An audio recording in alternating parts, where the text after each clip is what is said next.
தெரியும் அப்படின்னா நீ மாத்திக்கணும், மாற்றத்துக்குள்ள போகணும், புதியதான எண்ணங்கள் புதியதான சிந்தனைகள் உனக்குள்ள புறப்படுதான் நீ யோசிக்கணும். அதுதான் தெரியுது.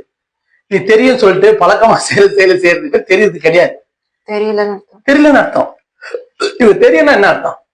நல்லா சொன்னேன், இப்ப ஒரு மாமிசம் சாப்பிடுறோம், சாப்பிட்டா அது வலிக்கும், அதுக்கு ஒரு குழந்தை குட்டிக்குது, அதுக்கு எவ்வளவு துன்பமா இருக்கு, நம்ம சாப்பிட்டா நம்ம உடம்புக்கு வேற கெடுது. தெரியுங்க எங்களுக்கு, சாப்பிடுவோம். தெரியும் என்ன அர்த்தம்? தெரியும் அது செய்யக்கூடாதுன்னு அர்த்தம். நீ தெரியும்னு சொல்லி அதை செய்யற உனக்கு தெரியலன்னு அர்த்தம்.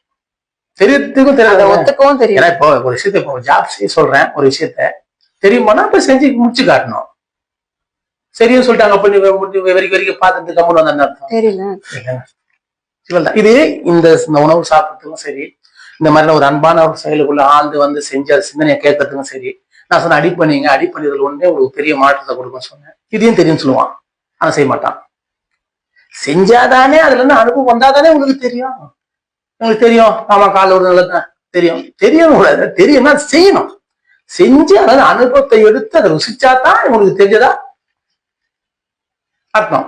நீ அதை எதுவுமே சேம தெரியும் தெரியும் தெரியும் கடந்த கூட கடைசியில இதே வாய் தெரியலன்னு வார்த்தை சொன்னோம். ஏன்னா அன்னைக்கு உள்ளுக்குள்ள எந்த பொருளுக்குள்ளயும் தெரியும் சொல்ற அளவுக்கு எந்த இதுவுமே இருக்காது, எல்லாமே அப்படியே டவுன் ஆகிடும். ஏன்னா கேம் வச்சு விளையாட வச்சு தோல்வி கிட்ட போகும்போது சொன்னா அப்பதான் தெரியலன்ற வார்த்தையை அது எக்ஸ்பிளைன் பண்ணும். ஏன்னா நீ கேம்ல இருக்கிற அப்பதான் புரிய வைக்கும் அது.